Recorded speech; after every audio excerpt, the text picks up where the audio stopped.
so the patient's here. From a flashlight. I'll see if the phone can see it in there. You can see what happened. The pulley came off, or the alternator, while I was driving it, and of course the belt came off with it. Luckily, it didn't get caught up in the drivetrain to mess up more stuff, so it's going to be a simple alternator and belt replacements. Now, the official instructions from the OEM, they want you to remove the compressor and possibly this pulley on the power steering and all like that. And I'll see if I can get this out without doing all that, and let's get at it. There's a battery on this thing. Heard the battery's way underneath. Well. All right, guys, right out the gate, we're gonna be using the Mac tools for the power ratchet, because I got a feeling I'm gonna need that reach. And we'll get the long snap one out, and I'm pretty sure I'm gonna be using the 13 and the 16 on the that's 19 on the mountain wrenches. 13, 16. Since we already got the cat sockets out, they're gonna be doing the bulk of the work. And as far as the sockets, I do got a serpentine built tool, but where is that thing? It's in here. Got a longer one than that. But anyway, I normally use my mountain wrenches. Oh, there it is. I do have a serpentine built tool. So it's a little longer than my snap-on ratchet. So, and then of course, if I needed it, I got a wrench extender. So we're gonna get started with this, and obviously the Mechanic Super Duty Nitrile gloves. All right, guys, so as soon as I opened the hood, it was like some parts in here, so I guess somebody was working on it, maybe a customer was working on himself, and don't know where that came from, or these guys, but they were in here. So I'll move them out of my way for right now, and I will sit them in the front seat where the parts are. All right, so got a belt, got an alternator, and so we can pull those out. Let's get started. Okay, first thing I'm gonna do is disconnect the battery. I don't really have to fool with it down there. It is down there, but I followed the wire and it directly comes in this loom, and boom, there's a negative. So the remotes are true remotes. They're not just branches. So these are the true leads. So I can go here, 15 millimeter, and get started by taking off of that negative, not having to fool with the positive at all. I'm gonna close that back. Somebody else had it open. So let's see if my Mac has enough to break it. Oh, I ain't breaking nothing in the middle of a that's okay. There we go. Let's see what she got. No, but a little bit of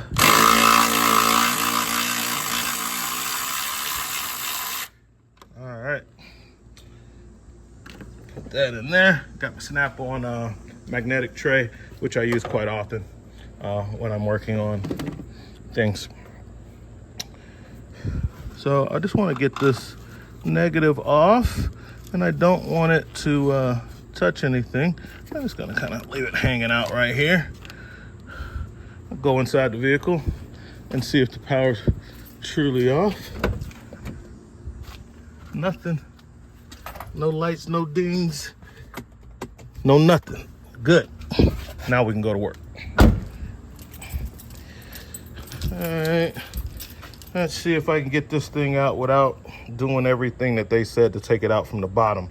They want you to remove the compressor and This reposition it. You don't have to disconnect the AC lines, but in the official OEM instructions from like All Data, I was using TrueFix because, hey, I just saved $20. So that 300 is now 280 every time I use the knowledge off of that without having to buy an All Data subscription for a DIY vehicle. It is paying for itself. And I work on a lot of stuff, so I use it a lot. So I've used it maybe 4 or 5 times already to get information. So I already got $100 out of it. Plus I like having all the torque specs. That's why I like the procedures, because it gives you torque specs in the procedures. So that's nice, even if you don't follow them to the letter. So first bolt right here up top. This one's easy to get to. Got some electrical connections back here. I'll start with that. Then I'll work on the bolt that's easy to get to. I have to remove the tensioner pulley to get to the other one. I don't have to worry about the belt because there is no belt. All right, so I broke the initial torque free with a mountain wrench. Love these mountain wrenches. But you see how long that bolt is? All of those threads, man. Use a ratchet to take it on out. It's wide open. You can get a power ratchet in here. So let's use the power ratchet to get that guy out. He goes in the magnetic tray. Next, the other mounting bolt is like behind that idler pulley. So I have to remove the pulley portion off of that. And then I should have straight access to that bolt. So let's see. That should be a 16. Again, I will break the torque with the that's tight, with the wrench, and then I will just now it'd probably be easy to do this with the build on here. I don't have a built on here, so but gotta work with what I got, man. Impact would be great, but I know what I'm gonna have to do. I'll just have to do it like I'm extending it and brace it until it breaks free. I was on the tensioner pulley. I needed to be on the idler pulley. Idler pulley comes off easy because it's just an idler pulley. So got that started with the wrench. It was a 16, and let's see how loose it is. See if I can thread it out by hand, and I can. So a few turns with the mountain wrench, and now I can get that bad baby out by hand. Lots of room in here. It doesn't look like it, but it is, especially for a sideways mounted engine. And you can see I just pull the whole thing out like so. Let's go keep it together and just put it right there. Okay, now I should have access to my other mounting bolt. Let's see if we can see it. Let's get you guys in there. Can you see it down there? I can see it. It's right underneath the tensioner. Is that? Yeah. Oh yeah, right on the bottom. Right there. So let me get a wrench on it, and it'll be a little easier to see. Let's see here. Let's get that 16 back out.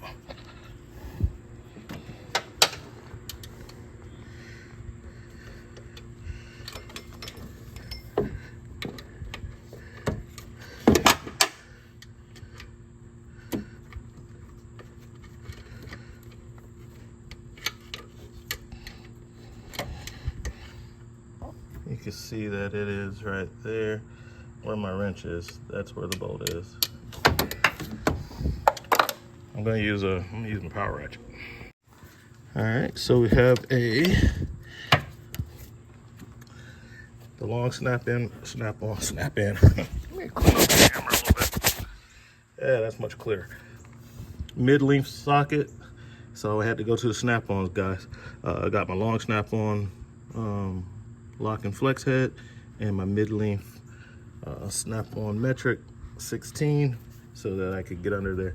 This is just too shallow, so it wasn't the right tool for the job.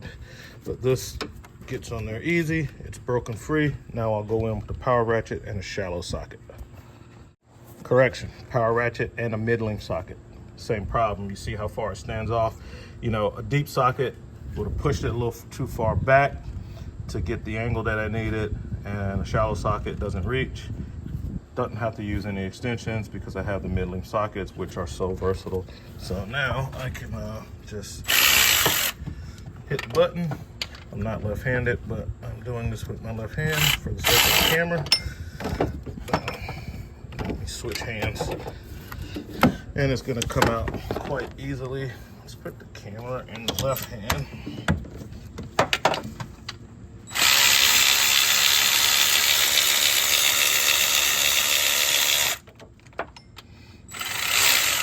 All right, the threaded portion is out.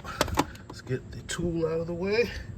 And I can take that out by hand the rest of the way. Ta-da! All right, good. Let's move my light to a different position. Okay, and now my alternator should be free. I have not taken the electrical connection off the back yet, so I think I'll get my light so you can see where I'm at with that. The electrical connection on the back of the alternator. I'm gonna take that off next. See if that's a 13 or not.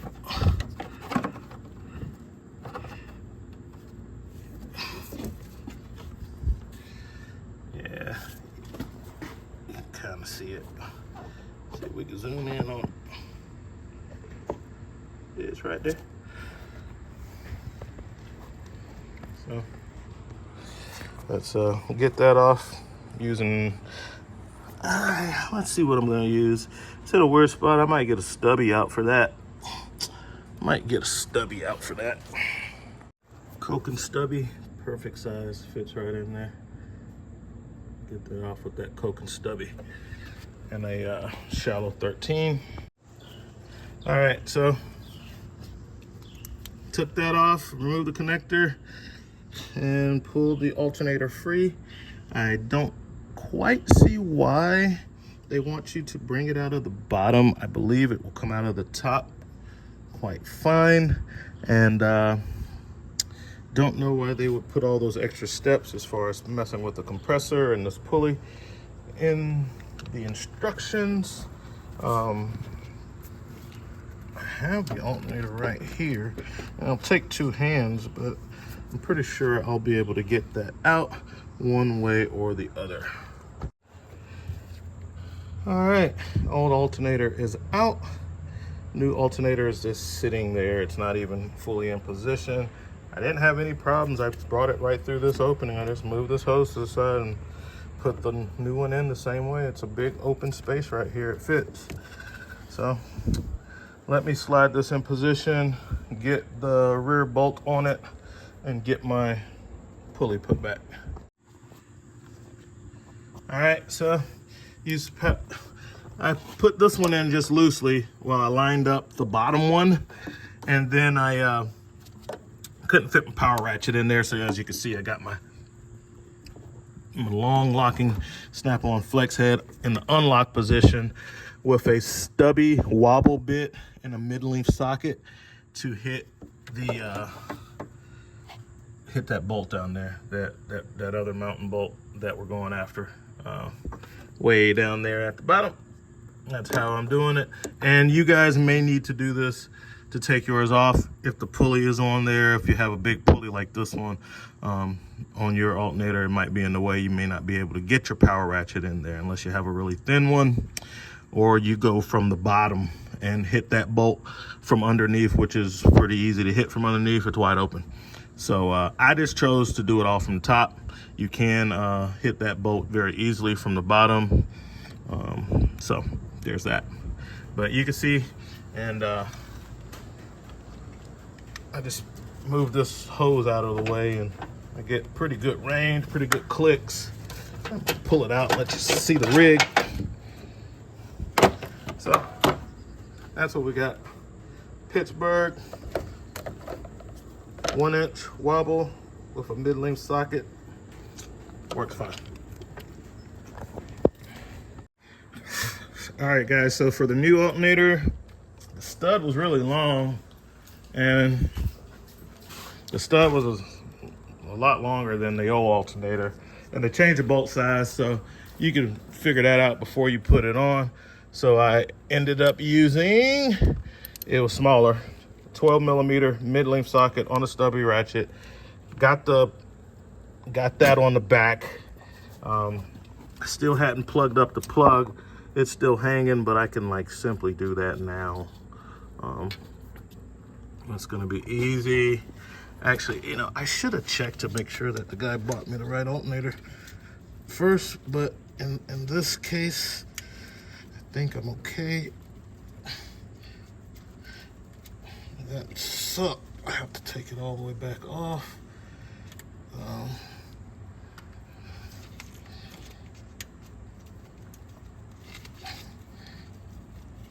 Get that connector on is what I'm doing, is pushing that connector on right there. So that went on. I'll put the locking pin back in it next. And this is my setup. Mountain wrench with the handle bent down so it can slide. You see I got it in between the pulley and the hard brake line.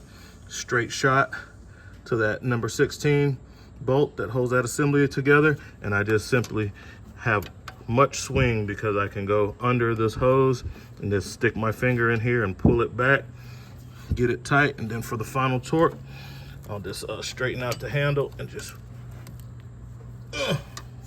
get him. All right.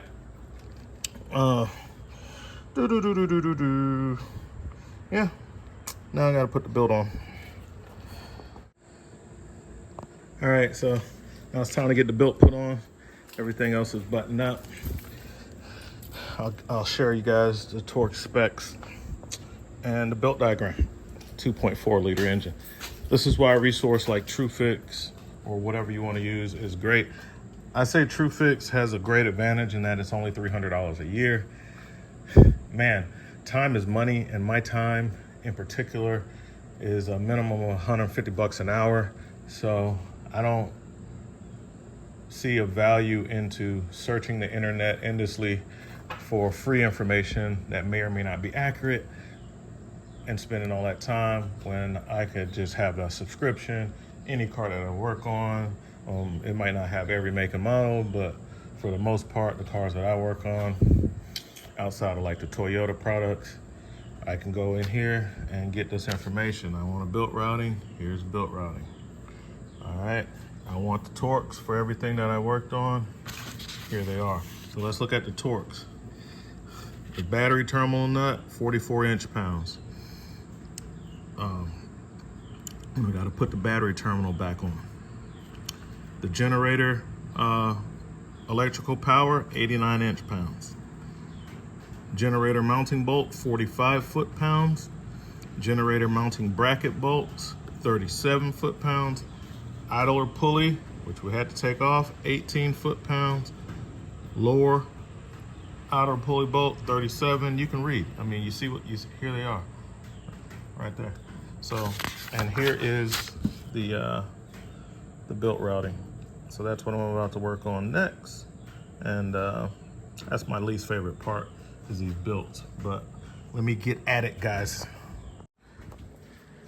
All right, so the worst part of this job, as I suspected, is putting on the belt. Having one of these serpentine built tools really helps. And with this one, for everything in the way, you gotta use the offset extension so you can max this thing out, especially if the guy, if you're using cheap parts. So if the guy who you're fixing the car for and buys the cheapest belt that he can get, it's gonna be harder to put on. So definitely use this right here. Save yourself a lot of time and trouble. I basically, where's my screwdriver?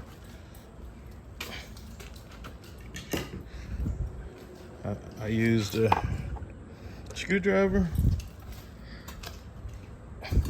pry bar. So what I did was I got serpentine, the short part of the tool, in place, pulled it up, put tension on it.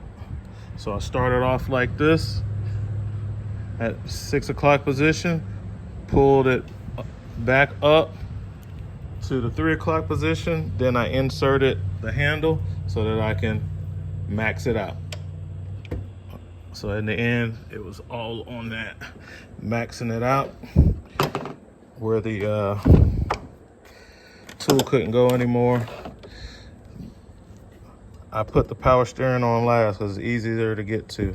I got it like a quarter of the way on, then I stuck the pry bar through it so the belt like that, so the belt couldn't come off and I had to start all over. Then I used a screwdriver to pry the belt over the ridge. And once I got it to about right here, the tool fell out and I took this out and just used the screwdriver to get it most of the way on. In the past, once I get it a lot of the way on, I'll just bump the engine and let it spin over and it'll go on the rest of the way. But I didn't want to risk the whole belt coming off. So I just put the tensioner tool back on it. It's not going to be much because this belt is so tight. The tensioner is like a few millimeters from being maxed out, and pushed it on the rest of the way. You know, just pulling on it with my hands, but prying on it with the screwdriver. And that's how I got the belt on. It took me longer to put the belt on than anything else. So now I'm going to put the electrical wires for the battery, the negative cable back on, start this thing up. Oh, another trick to this. I took this out of the way and I put a piece of wood over there to hold the hood. This is like so much in the way that it's not even funny when you're trying to work with this, because you're all over this car trying to get this in here. So yeah, I moved the prop bar and used a piece of wood. So now this job is all about finished. I just gotta put the stud back on here for the negative.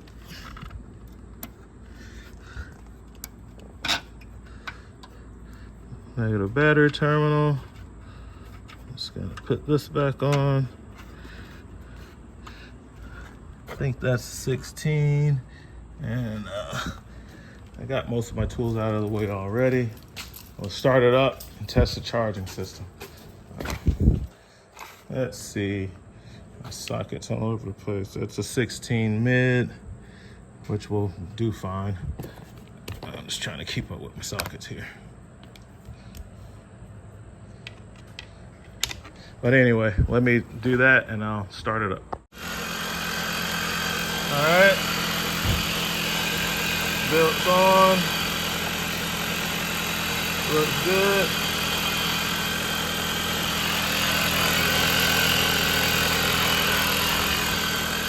Test the charging system.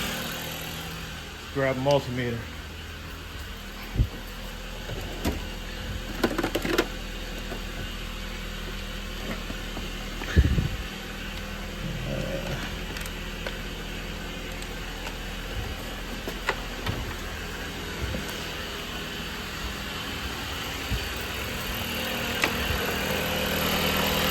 Get my meter set up.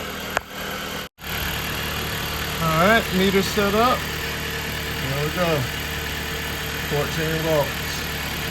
Battery's charging. That's it. Easy to change out the alternator. If you buy a cheap belt, it's gonna be a pain in the butt to put it on. Buy a good built, go on easier. Pre-stretched. All right, my favorite part. Well, just beat the rain. It's starting. Got the vehicle running. Let the battery charge up a little bit. Let's highlight the tools that we use today to get the job done. All right. So what we had was pry bar, Husky, old school Craftsman. I think, I don't know. It's an old screwdriver I got from my dad a long time ago. Some mountain wrenches, 1-inch wobble bit, Pittsburgh. On the serpentine built tool, I started off with a snap-on shallow 16. It goes in this kit that I keep down here.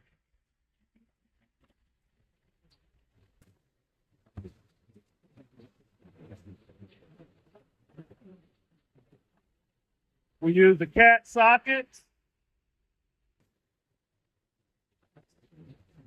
We use snap-on mid-length sockets.